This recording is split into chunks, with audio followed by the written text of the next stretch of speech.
sobering account in an astonished sounding tone.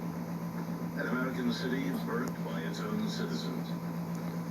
National Guardsmen and Army troops patrolled the streets, while gunfire echoed from building to building, in a scene that felt more like the Eastern Bloc than a major city in the Eastern time zone. The Detroit riots rose from a population stuck in poverty, tired of the system. But many of these stores are being looted, especially the white ones, because there's some bitterness. And the fuse was finally lit in the early morning hours of July 23rd, 1967. In 100 places, Detroit is afire. The destroyers striking from as far as 3 miles away from this west side ghetto, where it all began early this morning. 12th Street in Detroit was where most of the city's poor spent their Saturday nights. Clubs, both legal and illegal, usually ran until the early morning hours. Detroit cops often raided the illegal ones, and that's exactly what happened at around 3:30 a.m. Sunday, July 23rd. Police broke up a coming home party for a couple of vets returning from Vietnam. While officers loaded people into the paddy wagons, rumors spread in the growing crowd that a cop beat a woman. Someone threw a bottle through a window of a patrol car, and the riot was on. By dawn, the police had pulled back, and it was open season for looters, followed by a series of arsons on mainly white-owned shops and buildings. Police say the vandals and arsonists are working over 8 different areas, 139 square miles in all. But years of frustration would not be quelled in a few hours. I am honored to be serving as mayor at this most eventful and productive period in Detroit's history. No matter what Mayor Jerome Cavanaugh told people in this wishful thinking propaganda video in 1965, Detroit was a city of haves and have-nots.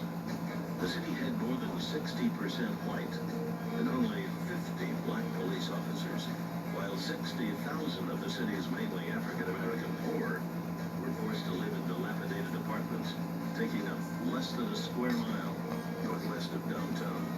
Detroit has earned an outstanding record in community relations, a reputation which is nationally recognized.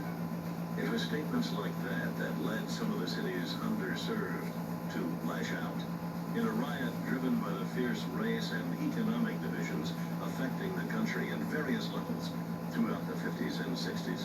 Well, I don't know if there's any one human being in the world that can settle these disturbances. This is a form of war by the have-nots to try to break into what they think they ought to be sharing and enjoying in our society. The riots that began on July 23rd, 1967 would last 4 days, with police and firefighters being attacked. The governor called for backup to try and restore order. We should have by tomorrow morning about 6,000 to 7,000 National Guardsmen here, as well as the additional state police and, of course, the full Detroit Police Department. And when that wasn't enough, he turned to President Lyndon Johnson. The Army came to Detroit by night, jeeps and buses rolling smartly toward the plundered, burning city, carrying the first wave of 1,500 paratroopers from the 82nd and 101st Airborne to the Michigan State Fairgrounds, a staging area at the edge of town. In less than 72 hours, civil servants like firefighters and cops needed armed servicemen to protect them while simply doing their jobs. The snipers were out tonight, and so was the National Guard. Nervous, they haven't slept much either. Quick to challenge, sometimes quick to shoot. We've had 2 men wounded, one officer said, and a fireman's been killed. The night was hot and ugly. There were 5 hot and ugly nights.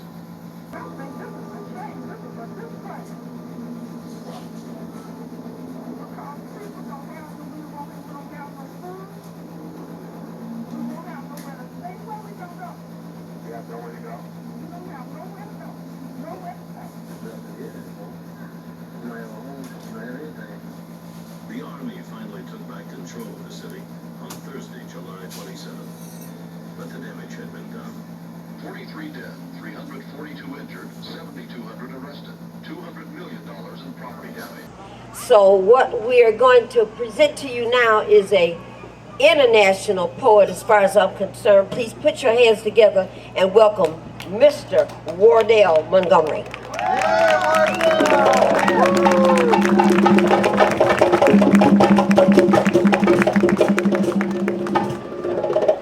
All right, thank you very much. In 1967, I lived about 4 blocks from the Algiers Hotel, and the National Guard was parked right outside our house. And I wrote a poem from the perspective of a child. It was controversial then, and it's probably controversial now, but I'd like to share that with you from the perspective of a young child, and it's called Christmas in July. There was a young lady who lived over a store. My cousin burned it down. She doesn't live there anymore. Everyone was excited, having lots of fun, and Daddy went out again with a shotgun. Mama said, we'll go window shopping today. Through the broken windows, we went shopping and didn't pay. It was better than a grand opening. Everything was free. I got a bike, clothes, and a color TV. It must be Christmas in July. I got presents no one had to buy. One thing remains a mystery to me. It started with a pig they couldn't see. I'm trying to remember something I heard in the past. People who live in stone houses shouldn't throw glass. While we were looting like it was a game, one of our neighbors set our home aflame. Looking at the burning cinders smoldering on the ground, a reporter asked if my house burnt up. I said no, it burnt down. Mama's in jail because of her looting. Papa's dead because of the shooting. I think we should have waited until December to buy, instead of looting and shooting and having Christmas in July. Somebody had to suffer, so why shouldn't it be me? Anybody want to trade a daddy for a bike, clothes, and color TV? Thank you.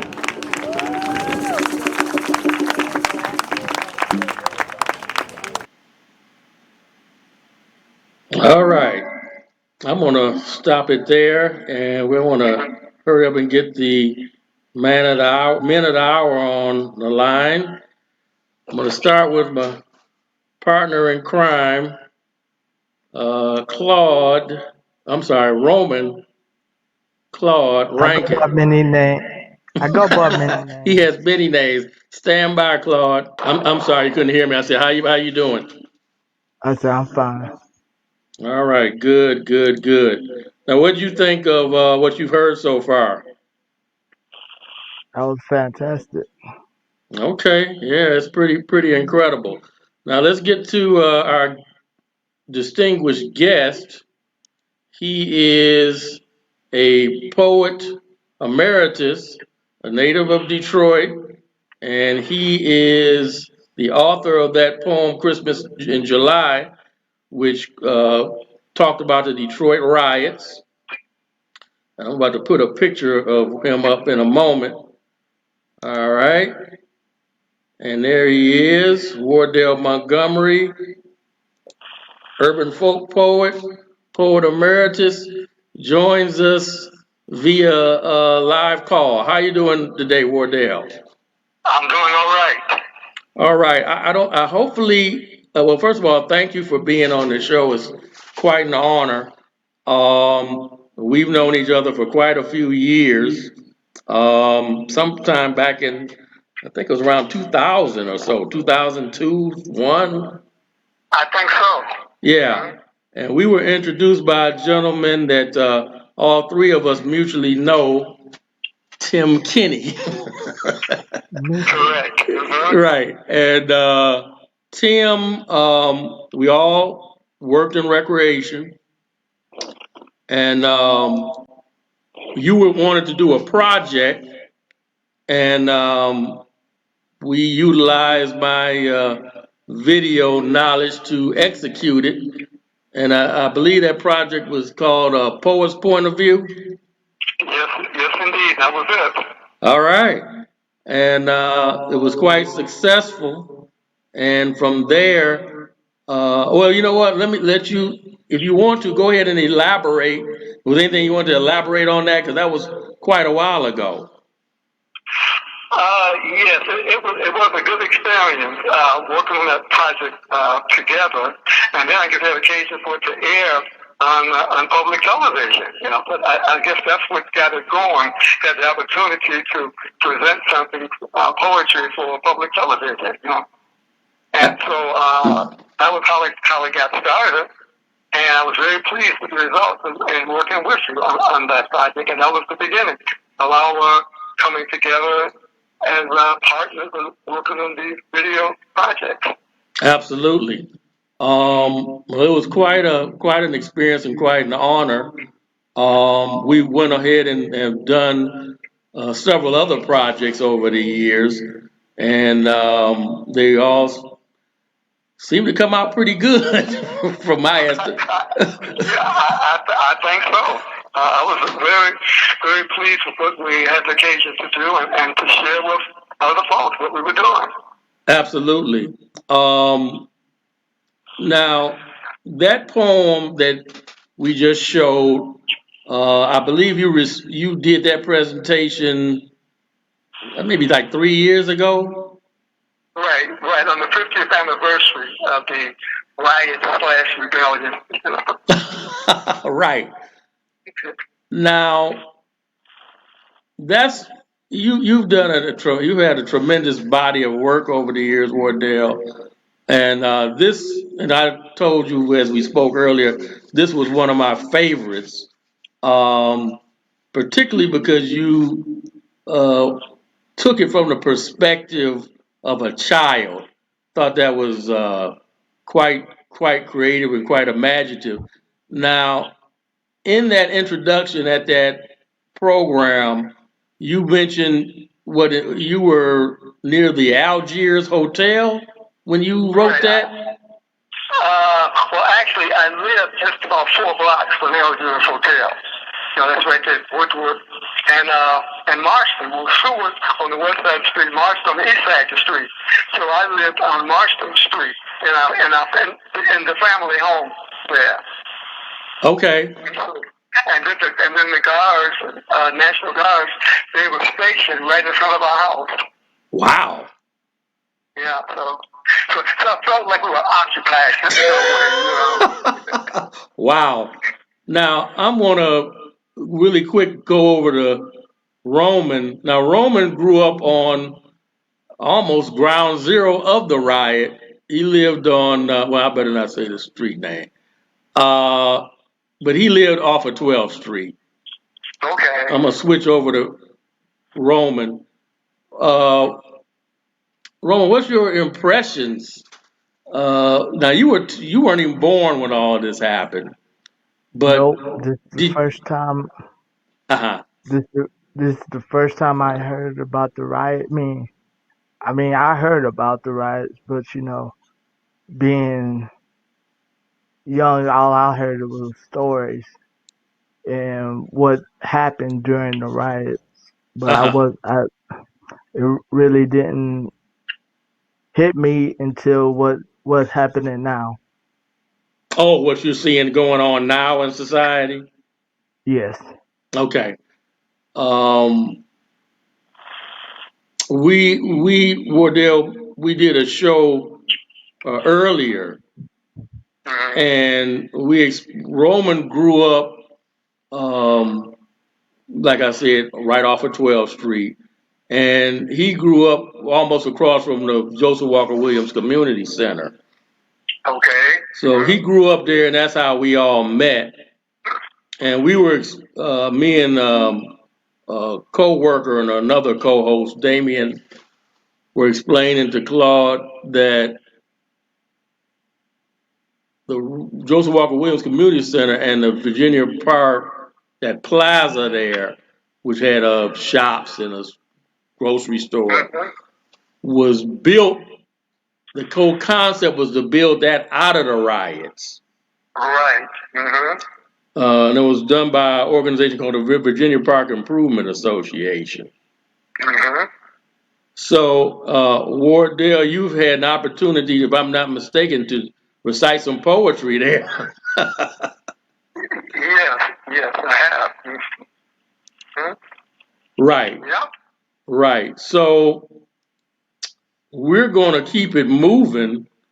At that same program, you did another poem, and I thought it was quite good. I don't know if I'd ever heard it before. It's called "Can You Sleep at Night?" That's correct. Can you sleep at night? Okay. So what we're going to do, we're going to go and play that one, and then after that, we're going to get into some of your other pieces, and then you Okay. can go ahead and when we're done, you can kind of elaborate on them. But all of these pieces are kind of related to the rioting and rebellions and the things going on now with the George Floyd and things. There's a tie-in, and that's why we're exploring these poems. So stand by. We're going to do the next one. And this one I wrote a couple years ago, and I dedicated to the powers that be, and I call it, Can You Sleep at Night? 22 veterans commit suicide every day. People are dying in endless drone wars. Income inequality is getting worse. Big tax cuts. Most corporations have not created new jobs. Why should I be depressed when I can't get help? Does it bother you? Do you even think about it? Is this the new normal? Do you think this is right? Please tell me now. Can you sleep at night? Too many young people out of work, out of school, out of drugs, out of their minds. The wealthiest 85 people on the planet have more money than the poorest 3.5 billion people combined. Italians, Belgians, and Japanese are wealthier than Americans. A poor DC kid asks, is Hungary the new capital of America? Is this the new normal? Do you think this is right? Please tell me now. Can you sleep at night? When we, the jazz people, lost our spirit, our rhythm, and now suffer from the blues in this, our country.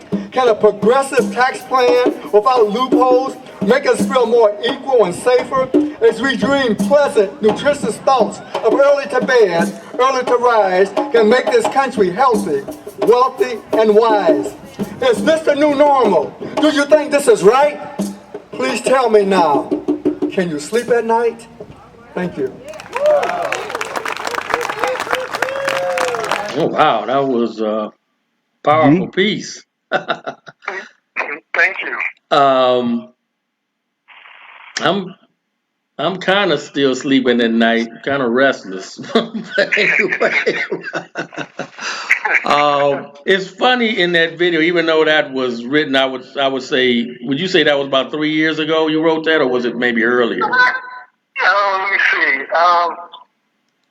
When did I write that? Probably about maybe 5 or 6 years ago, I think. Mm-hmm. Okay. You know what I found interesting? You mentioned the new normal in that in that piece a couple of times, and that's Right. one of the biggest buzz phrases around now, the new normal. So you definitely were ahead of the curve. Well, thank you. Not a problem. Before we move to the next piece, um, Claude, do you have anything to add before we move on? No, I'm just No, listening no. to the pieces. Okay, let's keep it moving then. We'll go to the next one. Now I will go ahead and set this up right quick.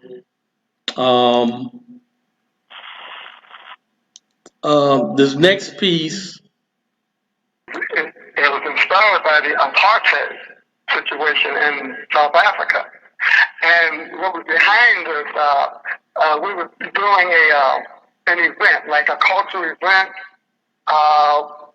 community event. And I was invited to read some poetry there. And then what inspired was what the particular cultural event in Denver. It was a program put together by several women, several black women, you know, to put the program together, and they were supported by their husbands, boyfriends, or significant others. You know, they were supported by them, but they really did all the work of putting it together. And so that inspired the poem as where the man, the significant other, showed appreciation for what the woman was doing. And so that's what inspired me to say, like, you must be doing something right. So that's kind of how I got the inspiration for that. And also, that was an expression that my mother would use if we were working on family projects and working on doing something. And then if everything turned out really good, what we were planning to do, and she would say, well, I guess we're doing something right. Okay, great. You know what? Now I might have got cut off at the beginning when we were speaking. So basically, what we're about to do is play this piece, and this is from a film we just did back in January called the 80th birthday celebration, because you just turned 80 years young, and this is the piece "You Must Be Doing Something Right," which is featured. So sorry about that. I think a part of it got cut off the audio. So anyway, without further ado, we're going to go ahead and play it and enjoy this. So stand by. All right.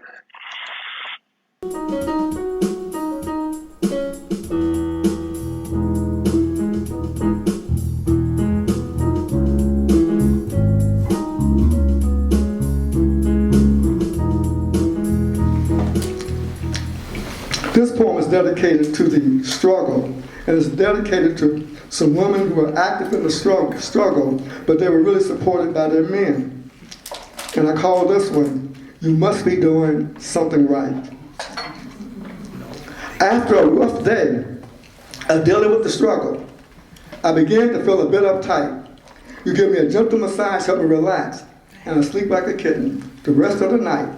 When I read about the evils of apartheid and the press didn't print a word, you called your coalition together, and then my story was heard.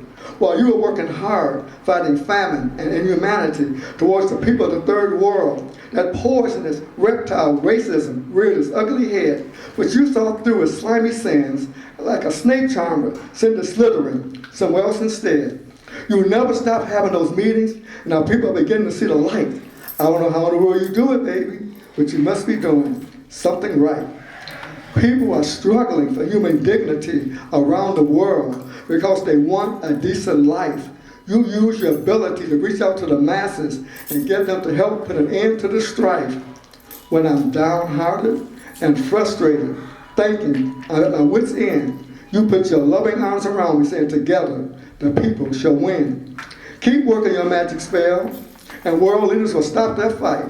I don't know how in the world you do it, baby, but you must be doing something right.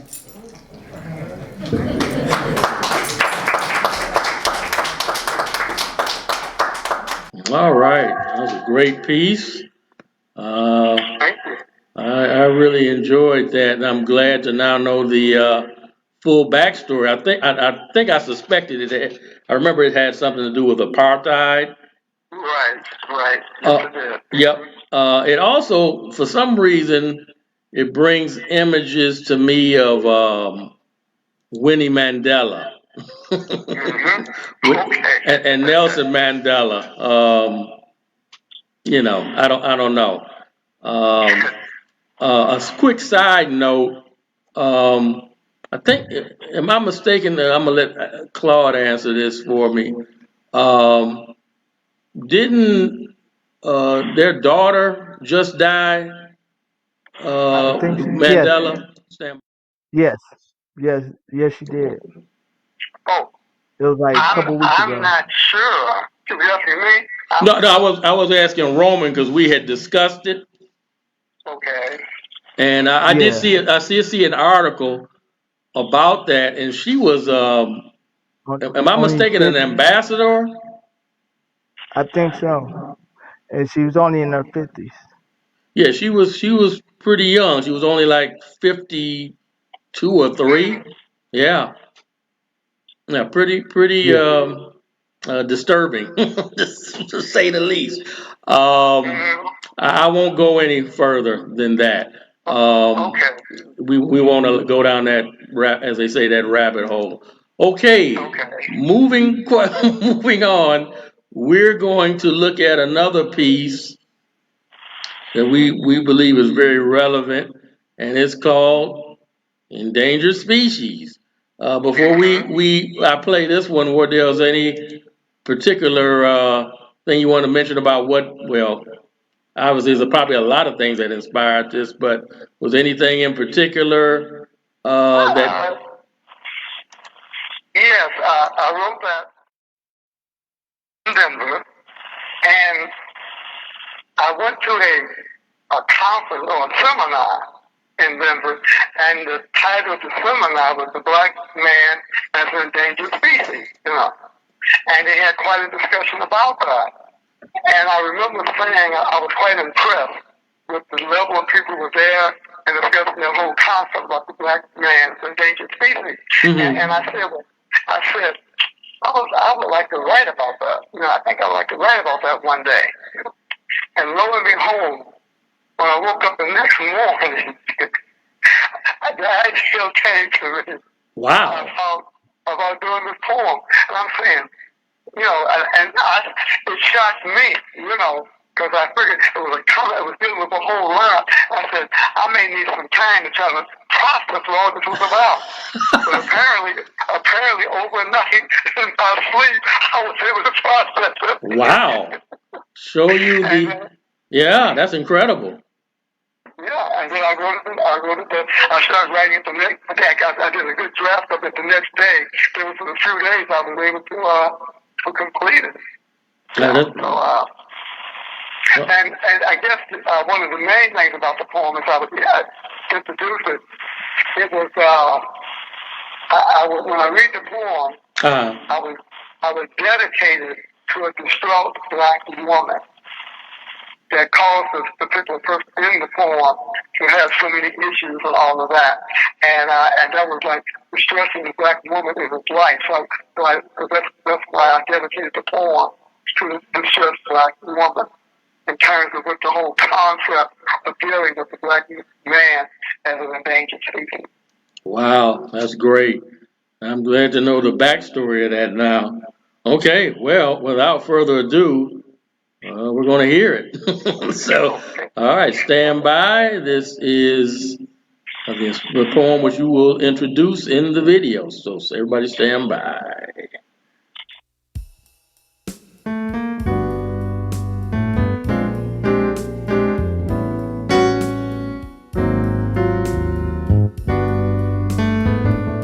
Attended a seminar in Denver some years ago, and it's dedicated to a distraught black woman, and it's called Endangered Species.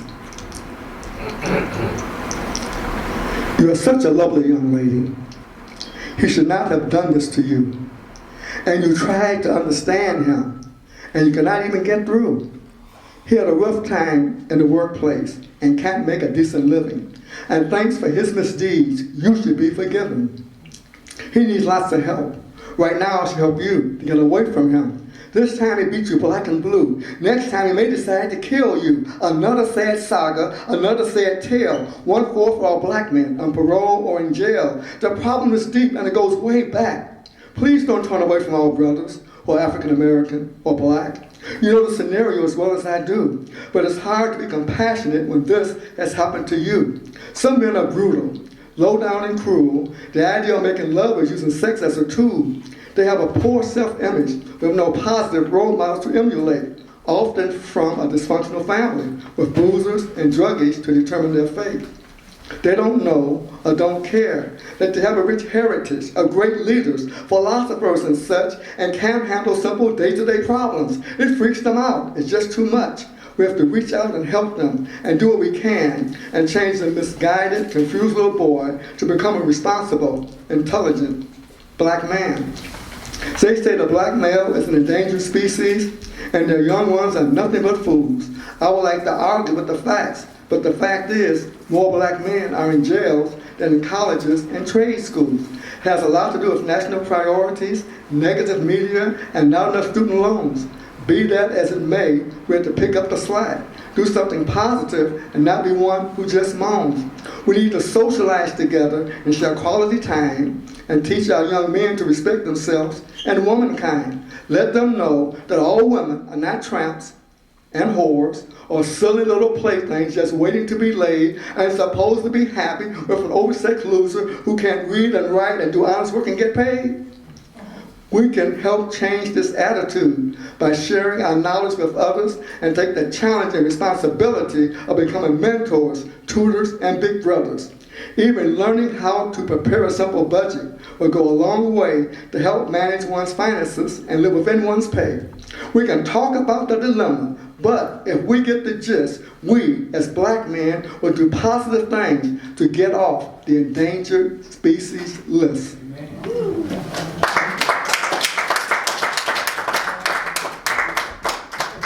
Wow. Endangered species. That's quite a concept. We want to definitely not go there. Let me, Claude. I'm gonna. What's your impressions of Claude? What's your impressions of that piece? It's too deep for me to even put in the words. Too deep. And it's true.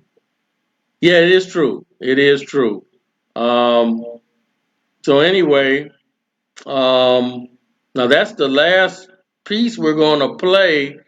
I do want to really quick, Wardell, before we go. First of all, I want to thank you again for being on the show. The Truth Hurts. Um, quite an honor.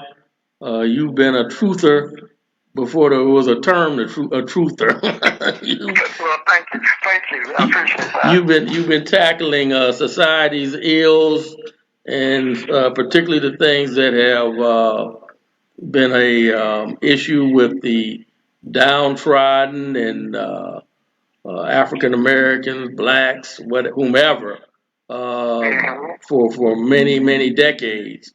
So we appreciate your work. Now, really, I don't want to say quick necessarily, but I do want to mention that you are a songwriter as well, and that you worked for Motown and also Invictus Records.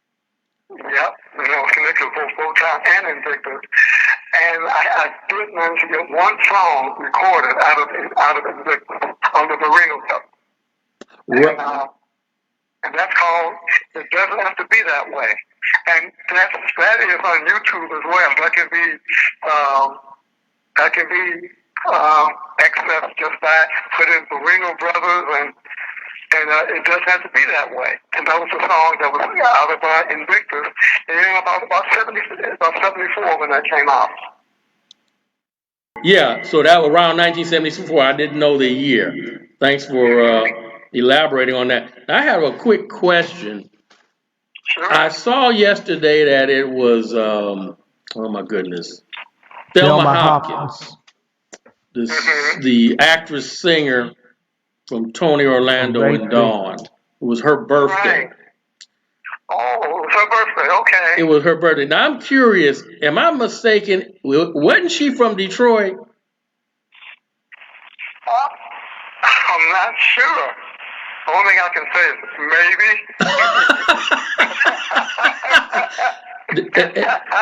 And the reason why I'm asking, I always thought I had heard she was from Detroit. So I went it was actually Roman who told me it was her birthday. So I went online, and sure enough, before she was with, because she got her start with Tony Orlando and Dawn. Right, yep. Before that, they stated she was a session singer, maybe like a background singer, with Motown and Stax. Now, you also, for him say definitively, there was somebody and I believe that was from Detroit. And that was what, Frida Payne? Yes, Frida Payne, and her sister Sherry Payne. That's right. And they were, if I may take a moment, Sure. We've been friends over all these years and all of that, and we actually grew up around each other. Her mother and my mother were the best of friends since like junior high school. Wow. And they were in each other's weddings. Wow. And they were in a bridge club together. Yeah. They were very, very good friends, you know. And then it was just the two daughters, Frida and Sherry, and both of them were just really great personalities, lovely people and all that. And they could both really sing. Oftentimes it's a debate between which one can really sing better. Some say Frida and some say Sherry, you know. Yeah. I wouldn't want to call that contest. If I'm not mistaken, wasn't Cherie Payne in the Supremes, or am I mistaken? We say it again. Wasn't she her sister Cherie? Wasn't she? Sherry. I'm sorry. I don't know why I said Cherie. Sherry. Wasn't she in the Supremes? Am I mistaken? Yeah. She was the lead of Supreme for a period of time. Okay. Okay. She was the lead singer for the Supreme. As you know, after Diana left, there were a few people who had the Supreme. Mm-hmm. But she was one of them. And before she came to the Supreme, she was one of the lead singers with a group that had called Glass House. And they had a popular song called Crumbs Off the Table. Wow. And Sherry did the lead on that, you know, with a great background of the other singers. If you check that song out, it's a dynamic song, and that was also with Invictus. They both were with Invictus, you know. And then I had occasion to join Invictus as a writer, you know. So right. So I was in some really good company. Wow, you really were. And that label, while it lasted, had some tremendous talent and acts on it.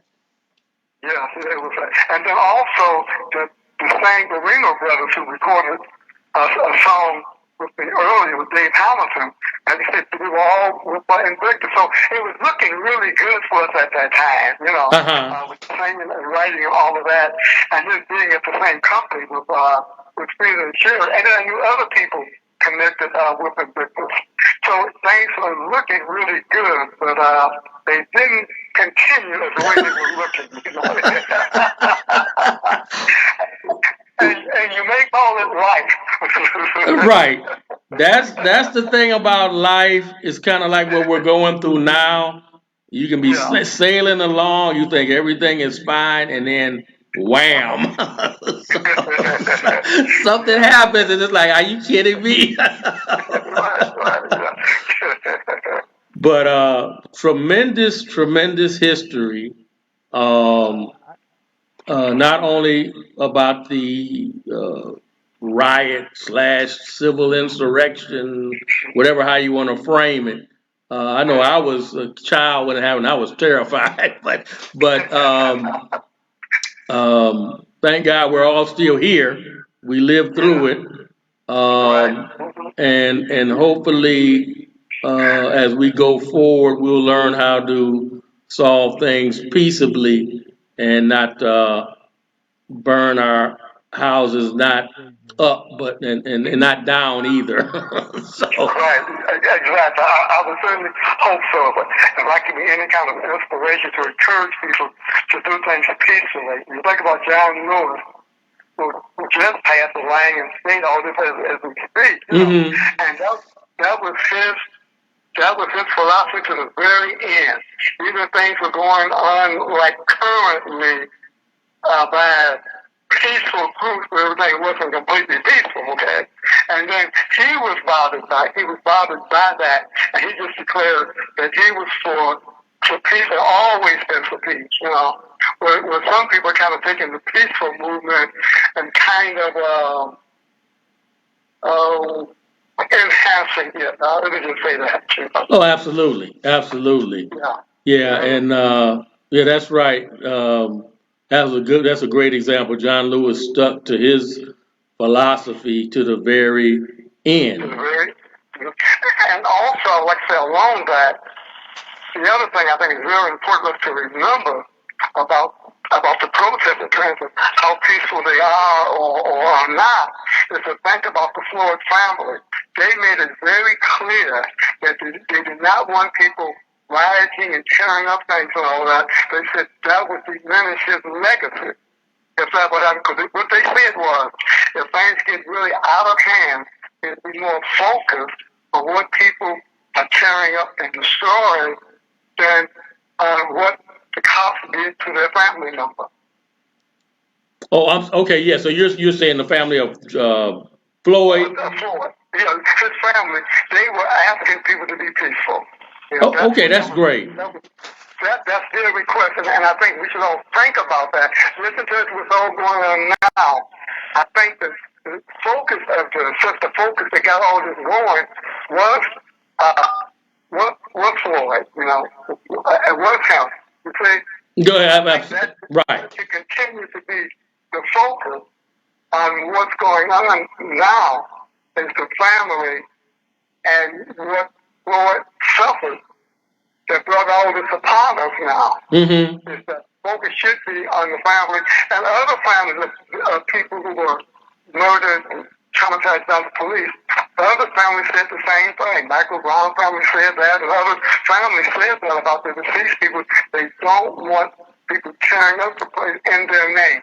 So I think that should be, I think we should remember that and keep that in mind, because this is who it's about.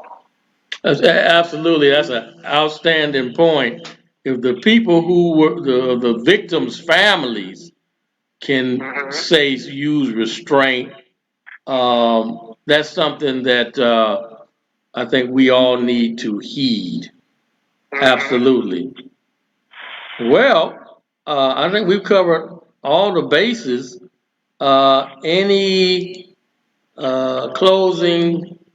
Any closing thoughts, Roman? Yeah, I found out the answer to y'all question about Thelma Hopkins, and Roman, wait a minute, hold on. Roman, stand by. Okay, I'm sorry. Go ahead now. I found the answer to that question you had. And no, she wasn't born in Detroit. She was born in Louisiana. Oh, she was born in Louisiana? Yeah. Okay. The Detroit connection must have came from the Motown. Yeah. Okay. All right. Thanks for looking that up. Claude is a great crack reporter. Okay.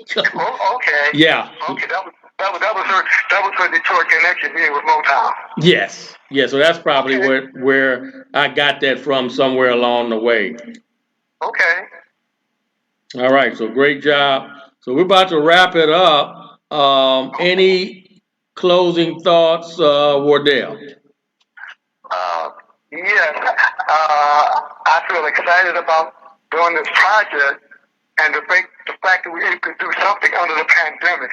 We're learning how to be more creative doing this, and I feel very happy to be a part of this.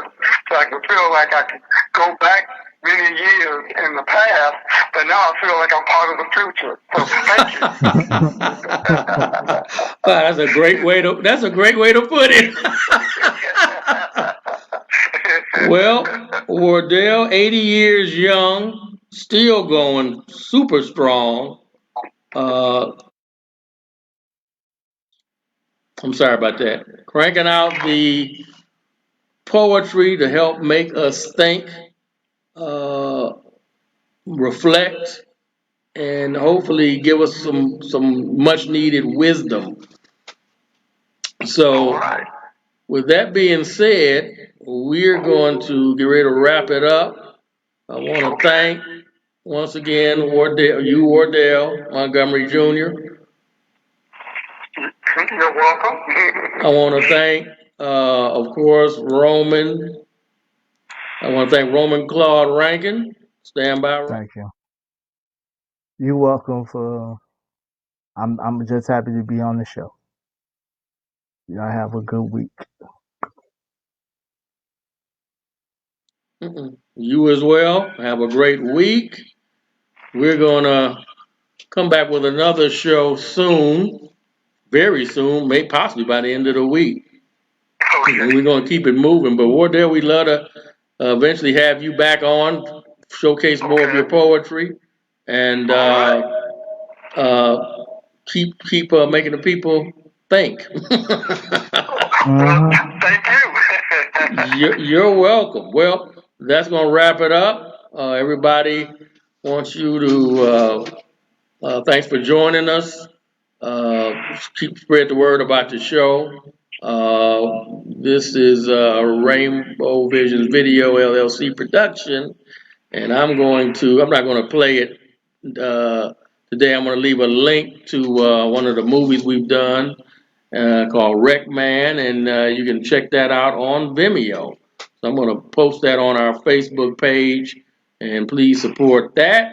But anyway, I want everybody to stay vigilant, prayerful, and keep searching for the truth. And always remember, the truth hurts. Yeah, So it really take, does. yeah, you just can't argue with that. So take care, everybody. Stay blessed, stay vigilant, stay safe during this pandemic, and we'll see you next time on The Truth Hurts. Peace. Peace.